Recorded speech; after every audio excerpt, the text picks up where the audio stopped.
Once again, welcome to Vridim Yantu, a learning platform where you learn how to invest and how to trade. और आज के इस investor talk के episode में हम काफ़ी मज़ेदार टॉपिक कवर करेंगे जिसकी हेडलाइन है आरबीआई वर्सेस गवर्नमेंट। अब इस हेडलाइन से ये मत समझ लेना कि आरबीआई और गवर्नमेंट के बीच में लड़ाई है, नहीं, ऐसा नहीं है। बल्कि इस वीडियो में हम कवर करेंगे कि आरबीआई अपने रेपो रेट को कम क्यों नहीं कर रही है और इंटरेस्ट रेट्स इतने हाई क्यों हैं। एक तरफ गवर्नमेंट जहां आरबीआई से ये गुहार लगा रही है कि आरबीआई को अपनी रेपो रेट को कम करना चाहिए ताकि मनी का इकोनॉमी में फ्लो बढ़ सके और इकोनॉमी को एक पुश मिल सके। वहीं दूसरी तरफ आरबीआई का ये कहना है कि इन्फ्लेशन अभी पूरी तरह से कंट्रोल में नहीं आई है, इसलिए वो रेपो रेट को डिक्रीज नहीं कर सकती। इकोनॉमी में स्लो डाउन का अंदाजा इसी से लगाया जा सकता है कि जो क्वार्टरली टू के रिजल्ट्स हैं, मोस्ट ऑफ द कंपनी चाहे वो किसी भी सेक्टर और इंडस्ट्री की हो, वो नेगेटिव में ही आए। चाहे वो ऑटोमोबाइल हो, एफएमजीसी हो, कंज्यूमर ड्यूरेबल्स हो या कोई सी भी कंपनी हो, मोस्ट ऑफ द कंपनीज के जो क्वार्टरली टू रिजल्ट्स हैं वो नेगेटिव और लॉस में ही बढ़े हैं, क्योंकि जो लोग हैं वो पैसे खर्च करने में हिचक रहे हैं। इसलिए गवर्नमेंट चाहती है कि इंटरेस्ट रेट्स को कम करा जाए और लोग ज़्यादा से ज़्यादा पैसे खर्च करें ताकि इकोनॉमी को एक बूस्ट मिल सके। इस वीडियो में हम काफ़ी मज़ेदार फाइनेंशियल एस्पेक्ट्स को समझेंगे और ये जानेंगे कि रेपो रेट के कम या ज़्यादा होने से इकोनॉमी पे क्या असर पड़ता है और स्टॉक मार्केट पे इसका क्या असर पड़ता है। तो चलिए बिना किसी देरी के इस वीडियो को स्टार्ट करते हैं।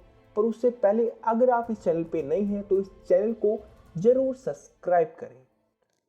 Imagine you are planning to buy your first car और to start a small business, but no matter how much you try, things just won't fall into your place. Suppose कीजिए आपको कोई नई गाड़ी खरीदनी है, नया फ्लैट खरीदना है, फिर अपना घर बनवाना है या फिर अपना कोई बिजनेस स्टार्ट करना है। इन सारी चीज़ों को स्टार्ट करने में या खरीदने में एक चीज़ की नीड है, वो है पैसा। अब एक अमीर आदमी के पास कई सारे कनेक्शन होते हैं, वो सारी चीज़ें हैंडल कर लेता है।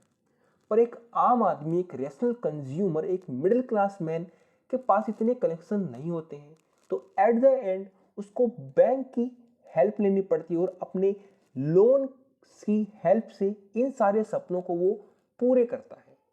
पर जब एक आम आदमी को ये लोन काफ़ी हाई इंटरेस्ट रेट्स पे मिलता है तो उस पैसे को खर्च करने में हिचकता है, और जब वो पैसे को खर्च करने की बजाय उसको बचाने की ज़्यादा सोचता है तो उस वजह से जो इकोनॉमी है वो धीरे धीरे नीचे की तरफ आती है। इसका सीधा सीधा जो बिग इम्पैक्ट पड़ रहा है वो इस वक्त इंडियन इकोनॉमी पे पड़ रहा है। कई सारे क्वार्टर्स के बाद काफ़ी अच्छी ग्रोथ दी है पास्ट क्वार्टर्स में जीडीपी ने। जो इकोनॉमी है वो काफ़ी तेज़ी से नीचे की तरफ बढ़ रही है क्योंकि जो इंटरेस्ट रेट्स हैं वो काफ़ी ज़्यादा हाई है और लोग पैसे को खर्च करने में हिचक रहे हैं। जब लोग पैसे को खर्च करने में हिचकेंगे, नई चीज़ें खरीदने में या फिर कुछ भी चीज़ अपना नया स्टार्ट करने में, बिजनेस में हिचकेंगे, तो एट द एंड जो कंपनीज हैं उनको प्रॉफिट नहीं होगा। अब जो आम आदमी है वो तो बैंक से लोन लेता है, इसमें आरबीआई का क्या रोल है। अब इस वीडियो में आगे बढ़ने से पहले आपको कुछ मैं टर्म्स क्लियर करना चाहता हूं ताकि आपको आगे जाके चीजों को समझने में दिक्कत ना हो। एक टर्म होती है रेपो रेट। रेपो रेट वो टर्म होती है जिसमें जो बैंक्स हैं, यानी जो बैंक्स हैं वो आरबीआई से लोन लेते हैं। एक टर्म होती है reverse repo rate. Reverse repo rate में जो बैंक्स हैं, यानी जो बैंक्स हैं वो आरबीआई को लोन देते हैं, यानी जो आरबीआई है वो बैंक से रिवर्स रेपो रेट पे लोन लेती है। अभी के लिए रिवर्स रेपो रेट को भूल जाइए, सिर्फ रेपो रेट पे ध्यान दीजिए। अब जो रेपो रेट है वो करंटली हाई इंटरेस्ट पे वो 6.5% के अप्रोक्स है। 6.5% रेपो रेट है एट करंट। जब बैंक्स को आरबीआई से महंगा लोन मिलता है तो एट द एंड वो जो एंड कंज्यूमर्स हैं, यानी बैंक्स एंड कंज्यूमर्स को भी हाई इंटरेस्ट रेट्स पे लोन देता है। जब जब आरबीआई रेपो रेट को कम करता है, यानी डिक्रीज करता है, इसका असर ये होता है कि जब बैंक को आरबीआई से सस्ता लोन मिलता है तो एंड कंज्यूमर्स को भी सस्ता लोन प्रोवाइड करता है, जिस वजह से लोग ज़्यादा खर्च करते हैं, पैसों को ज़्यादा खर्च करते हैं, लोन लेते हैं, नई गाड़ी खरीदते हैं, फ्लैट खरीदते हैं, रियल स्टेट में इन्वेस्ट करते हैं, अपना स्मॉल बिजनेस स्टार्ट करते हैं। तो इससे जो मनी का फ्लो है वो बढ़ जाता है, क्योंकि अगर कोई आदमी लोन लेके गाड़ी खरीदता है तो उसका सीधा सीधा फायदा जो डीलर को मिलता है, फिर कंपनी को मिलता है, गवर्नमेंट को टैक्स के रूप में उसका रेवेन्यू जनरेट होता है। तो जो सारी इकोनॉमी है उस सबको फायदा होता है जब एंड कंज्यूमर अपने पैसे को खर्च करता है। अब जब रेपो रेट को कम कर दिया जाता है तो लोग ज़्यादा पैसे खर्च करना शुरू कर देते हैं, जिस वजह से जो कमोडिटीज़ हैं उनकी डिमांड धीरे धीरे बढ़ने लगती है, जिस वजह से जो कमोडिटीज़ के प्राइसेस हैं वो इंक्रीज होने लगते हैं, जिसे हम इन्फ्लेशन कहते हैं। यानी इन्फ्लेशन धीरे धीरे बढ़ने लगती है। अब इस इन्फ्लेशन को कम करने के लिए, यानी इन्फ्लेशन को कंट्रोल करने के लिए जो आरबीआई है वो रेपो रेट को बढ़ा देता है। जब आरबीआई रेपो रेट को बढ़ा देगा, यानी वो ब्याज दर जिस पे बैंक आरबीआई से पैसे लेते हैं तो उसको बढ़ा देगा, तो जो एंड कंज्यूमर है उसको भी जो बैंक्स हैं वो हाई इंटरेस्ट रेट्स पे लोन देंगे। जब एंड कंज्यूमर को हाई इंटरेस्ट रेट पे लोन मिलेगा तो पैसे को खर्च करने में हिचकेंगे, यानी थोड़ा सा संकोच करेंगे। तो जिस वजह से जो डिमांड है कमोडिटीज की वो धीरे धीरे डिक्रीज होगी, सप्लाई चेन फिर से बढ़ेगी, जिस वजह से जो इन्फ्लेशन है वो फिर से धीरे धीरे अंडर कंट्रोल में जाएगी और नीचे की तरफ बढ़ जाएगी। जो इकोनॉमी है वो इसी तरह से वर्क करती है, यानी जो इन्फ्लेशन है वो तो ना ज़्यादा नीचे अच्छी है, डिफ्लेशन भी अच्छा नहीं है, इन्फ्लेशन भी अच्छा नहीं है। उसको कंट्रोल करने का जिम्मा होता है आरबीआई का। आरबीआई यूज करता है कई सारे tools like repo rate, reverse repo rate, CLR, cash reserve ratio, SLR, security reverse ratio. कई सारे एस्पेक्ट्स होते हैं जो आरबीआई यूज करता है, पर इनमें सबसे जो मेन होता है वो रेपो रेट होता है। अब जो इकोनॉमी है उसको हैंडल करना इतना भी आसान नहीं होता जितना दिखता है। अगर आप रेपो रेट को कम कर देते हो तो लोग ज़्यादा पैसे खर्च करते हैं, जिस वजह से इन्फ्लेशन बढ़ने का खतरा हो जाता है।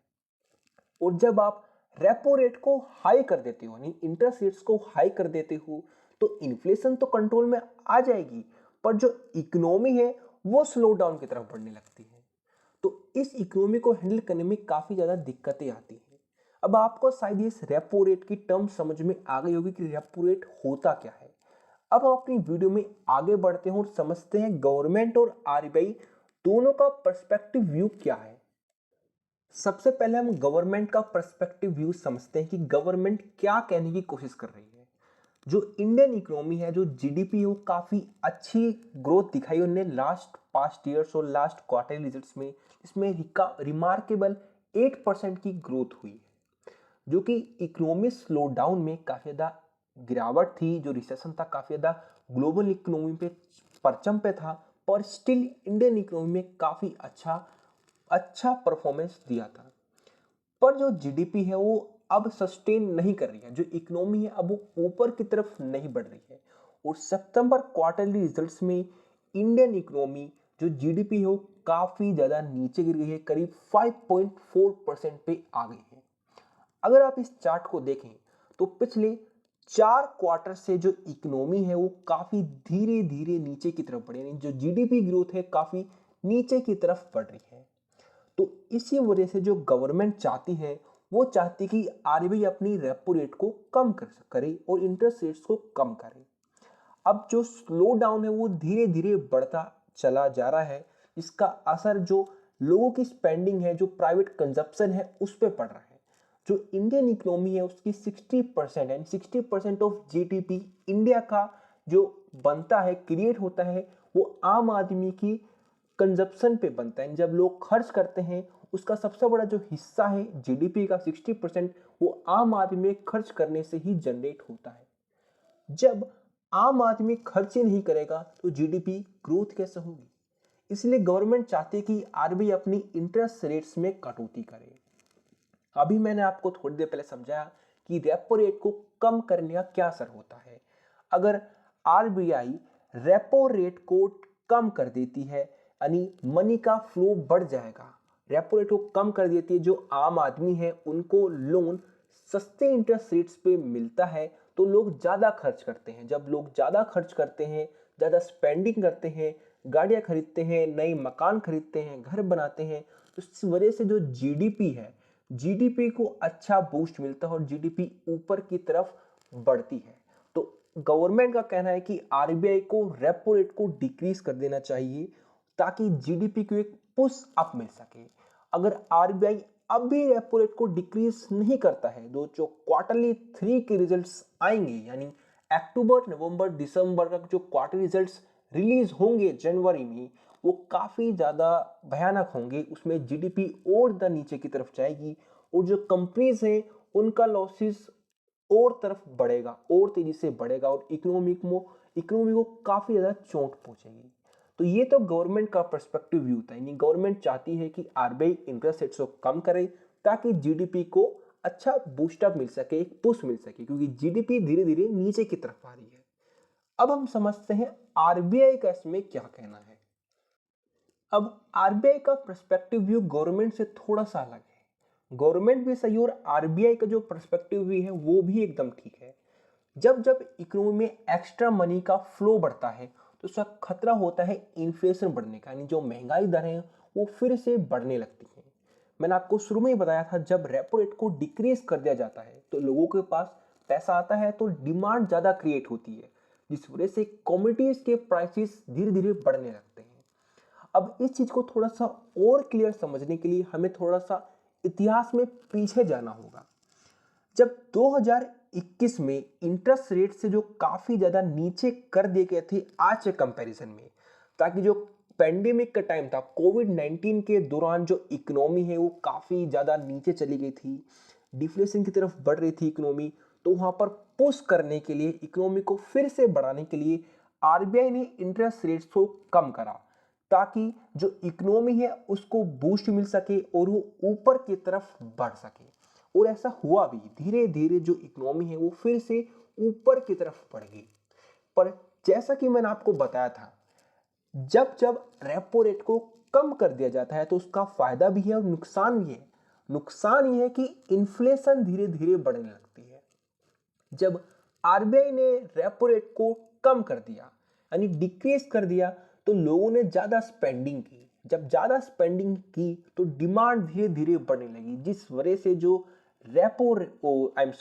इन्फ्लेशन धीरे धीरे इंक्रीज होने लगी और करीब 7.79% के आसपास ये इन्फ्लेशन बढ़ के पहुंच गई। अब यहां पर जो मेन रिस्पॉन्सिबिलिटी होती है आरबीआई की, वो है इन्फ्लेशन को अंडर कंट्रोल करने के लिए। तो इस वजह से जो आरबीआई है वो फिर से आगे बढ़ती है। उसने 2022 के दौरान through out the year interest rates को इंक्रीज करती चलेगी, धीरे धीरे इंक्रीज करती चलेगी। तो जो बोरोइंग है वो काफी एक्सपेंसिव हो गई, और ताकि जो लोग हैं वो कम स्पेंड करें, यानी रेपो रेट को धीरे धीरे बढ़ाती चली गई आरबीआई, और जो लोग हैं वो काफी कम कर सकें। और जब तक बढ़ाती चलेगी जब तक इन्फ्लेशन कंट्रोल में ना आए, और जो रेपो रेट हो काफी ज्यादा इंक्रीज हुई अराउंड 6.5%, और आरबीआई इसको मेंटेन करती चली गई। यानी आरबीआई ने रेपो रेट को 6.5% से ज्यादा बढ़ाया नहीं, कम किया, यानी स्टिल रेपो रेट को बढ़ाए रखा ताकि मनी का जो फ्लो है वो इकोनॉमी में कम हो सके और लोग स्पेंडिंग कम कर सकें और इन्फ्लेशन को अंडर कंट्रोल में किया जा सके। सब कुछ ठीक चल रहा था, पर जो इकोनॉमी है वो अपनी ही तरीके से कम करती है। हालांकि जो इन्फ्लेशन थी वो कंट्रोल हो रही थी, आरबीआई ने रेपो रेट को बढ़ाया और इन्फ्लेशन कंट्रोल हो भी चुकी थी, पर पूरी तरह से अंडर कंट्रोल में नहीं हुई थी। जो अक्टूबर में जो इन्फ्लेशन है वो फिर से ऊपर की तरफ बढ़ गई और अब वो 6% के ऊपर बढ़ गई। जो टॉलरेंस बैंड है आरबीआई का वो 2% से लेकर 6% के बीच में है, पर अब जो इन्फ्लेशन है वो फिर से 6.6% से ऊपर की तरफ बढ़ गई है। तो अभी भी आरबीआई रेपो रेट को कम नहीं कर सकता है, क्योंकि अगर इस दौरान अब इंटरेस्ट रेट्स को कम कर दिया गया तो चीजें हैं वो और ज्यादा खराब हो जाएंगी। क्योंकि अगर लोन सस्ते हो गए, मनी का फ्लो बढ़ गया, तो जो स्पेंडिंग है लोगों की वो भी बढ़ जाएगी और जो डिमांड है वो इंक्रीज हो जाएगी। अगर डिमांड इंक्रीज हो गई तो इन्फ्लेशन फिर से बढ़ने लगेगा। तो ये सारी असमंजस है। गवर्नमेंट का भी पर्सपेक्टिव व्यू एकदम ठीक है, आरबीआई का भी एकदम पर्सपेक्टिव व्यू ठीक है, पर अब जो रेपो रेट है वो डिक्रीज होगी कि नहीं होगी। कई सारे एनालिस्ट का मानना है कि आरबीआई फरवरी तक जो रेपो रेट है उसको डिक्रीज नहीं करेगी। अगर इन्फ्लेशन इसी तरह से बढ़ती रहेगी यानी 6% से ऊपर रहेगी तो आरबीआई इंटर रेपो रेट को कम नहीं करेगी। हालांकि जनवरी में शायद हमें रेपो रेट में डिक्रीज मिल सके। हमारे नए आरबीआई गवर्नर भी अपॉइंट हुए हैं, मिस्टर संजय मल्होत्रा। जो संजय मल्होत्रा हैं वो शायद जनवरी में रेपो रेट को कम कर दें। अगर जनवरी में रेपो रेट कम नहीं होती है तो उसका एक इम्पैक्ट फिर से हमारे जीडीपी की तरफ देखने को मिलेगा। अगर जनवरी में रेपो रेट को कम नहीं करा जा सका तो फरवरी में तो हमें रेपो रेट को जरूर कम करना ही होगा, क्योंकि अगर इकोनॉमी इसी तरह से नीचे की तरफ बढ़ती चली गई तो स्टॉक मार्केट में जो बड़े बड़े लाल डंडे हैं वो बनते चले जाएंगे। तो अगर इस वक्त रेपो रेट को कम नहीं करा गया तो चीजें हाथ से निकलती चली जाएंगी। और दूसरी तरफ ये टेंशन है कि अगर रेपो रेट को कम कर दिया गया तो महंगाई बढ़ने लगेगी। तो इकोनॉमी को संभालना इतना भी आसान नहीं है। शायद आपको चीजें क्लियर समझ में आ रही होगी कि रेपो रेट का बढ़ने या गिरने से इकोनॉमी पे क्या असर पड़ता है। आई होप ये सारी चीजें आपको समझ में आई हैं। अगर आप वीडियो में यहाँ तक पहुँच चुके हो तो वीडियो को लाइक करें और कमेंट करके जरूर बताएं क्या आपको लगता है कि नेक्स्ट मंथ यानी जनवरी मंथ में रेपो रेट डिक्रीज होगी या फिर उसी पॉइंट पे बरकरार रहेगी। कमेंट करके जरूर बताएं और चैनल को जरूर सब्सक्राइब करें। Thank you for watching this video.